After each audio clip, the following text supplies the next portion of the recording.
Do you ever worry about running out of money in retirement? Or perhaps it's the opposite. You've saved for decades, but now you're afraid to actually spend it. You're not alone. One of the biggest questions that I receive as a financial advisor is, how much can I spend without running out, but also not regretting it later? Most people don't want to live like they're broke in retirement, eating canned beans and counting pennies like the zombie apocalypse is right around the corner.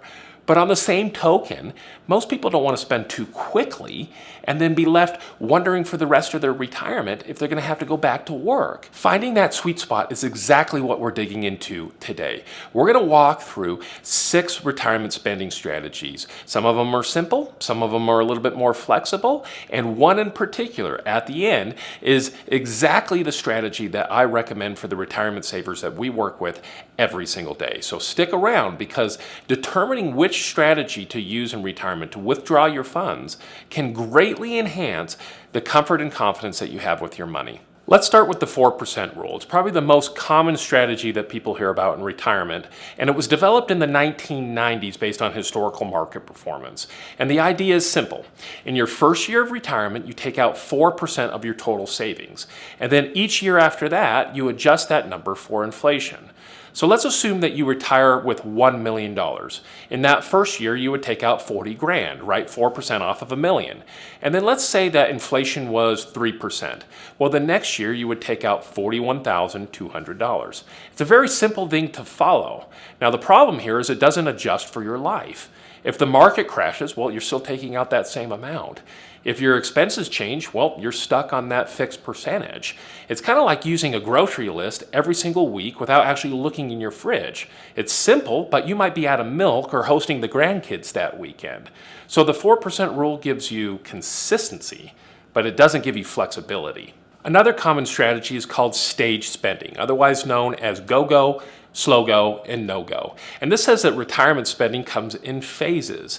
So your go-go years is when you first retire and you're spending the most money. You're traveling extensively, you're visiting family, maybe you buy a new RV, right? You're crossing off those bucket list items. The next stage is slow-go, and this happens in your high 70s, low 80s. And this is where you're still active, you're still spending money, traveling occasionally, but you have slowed down your activities. And then about in your mid-80s is when the no-go years start, where you basically don't travel anymore and medical costs are your main concern. This strategy reflects how people actually live in retirement. The idea is to spend more when you're younger and healthier, and then to spend less when life naturally slows down. But the catch is you don't know how long each phase is going to last. Some people have very long go-go years, while others have health concerns that creep in a little bit earlier. The model is great in theory, but it leaves a lot of guesswork. So this strategy, while it's great on paper, is not a precise plan, because a lot of your decisions are going to be based on unknowns. Now let's talk about something called the retirement spending smile. It's another way to account for how spending changes naturally over time, but instead of using the 3 phases, this one says that your spending curve looks like a U.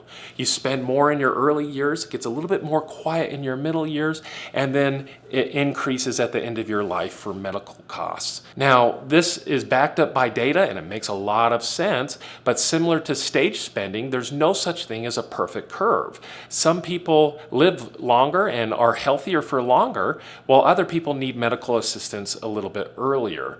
So while this makes sense for planning and can be very useful, it's not a perfect system. Another common strategy people use is based on required minimum distributions, or RMDs, and it's very simple to follow. Here's how it works. Once you reach age 73 if you're born prior to 1960, or age 75 if you were born after 1960, the IRS will start to require that you take withdrawals or distributions from accounts that have yet to be taxed, such as your 401k or your IRA.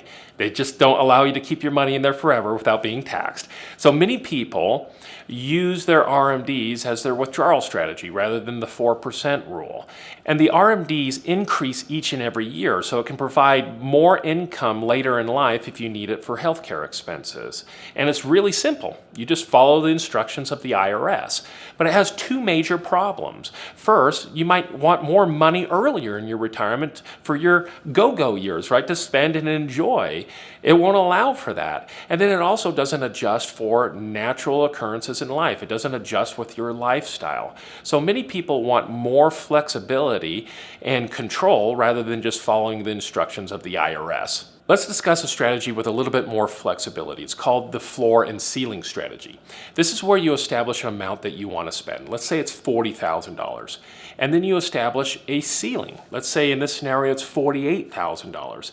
And then you also establish a floor. Let's say it's $34,000 in this scenario. Well, if you're having a great year, you can give yourself a little bit of a raise above that $40,000, but do not surpass the $48,000 ceiling. And then if you're having a bad year, maybe you need to cut back a little bit, reduce your spending, but you will not spend less than $34,000. So this allows you to avoid large lifestyle swings while also providing the necessary wiggle room. But it doesn't tell you when to make changes. It just gives you limits. You still need to determine when to make those adjustments. So while this is helpful, it's certainly not automatic. Now let's talk about the strategy that I recommend to the retirement savers that we work with every single day. And it's called the guardrail strategy. And this is why I love it. Most of the people that we work with aren't trying to live large and blow through their savings. They just want to spend smart, stay on track, and give themselves permission to treat themselves every once in a while without constantly asking, is this going to come back and bite me? And that's exactly what the guardrail strategy helps you accomplish. It gives you structure without boxing you in. It's flexible and it adjusts to your lifestyle. And most importantly, it tells you when you're too close to the edge before you're in trouble. Here's how it works. You start with a withdrawal rate of 5.2%, which is what research says is the safe withdrawal rate using this strategy. So congratulations, you just gave yourself a raise. That's 1.2% higher than the 4% withdrawal rate that most retirees use. Now, each year you need to monitor and review performance. So depending on if your portfolio is up or down, you might need to make an adjustment. And that's where guardrails come into play. You need to set two limits. If your withdrawal rate increases above 5.6%, that means your portfolio has decreased and you need to pull back your spending a little bit, maybe 10% or so, to stay on track. Now, if your withdrawal rate dips below 4.8%, that means your portfolio has increased to the amount where you can safely give yourself a raise. Here's an example. Let's say that you retire with $1 million and you start by withdrawing $52,000 per year or 5.2%. But then the market drops and your portfolio falls to $850,000. That same $52,000 distribution is now 6.1% of your total investable portfolio, which means it's higher than your guardrail and you need to make an adjustment, a temporary reduction in spending, perhaps to $47,000 to make sure that you aren't overspending and that you are on track. Later, the market rebounds and your portfolio grows to $1.2 million. That $52,000 distribution is now only 4.3% of your portfolio's balance. That's the green light to give yourself a raise. These guardrails adjust in real time. It's like having bumpers at a bowling alley. It prevents your retirement income plan from going off track. Let me explain this with a story. Years ago, researchers watched and analyzed how kids interacted and played at a playground with and without a fence. Now, before the fence was built, the kids basically just stayed there at the playground. They didn't venture off because they were afraid that they might go too far and get lost.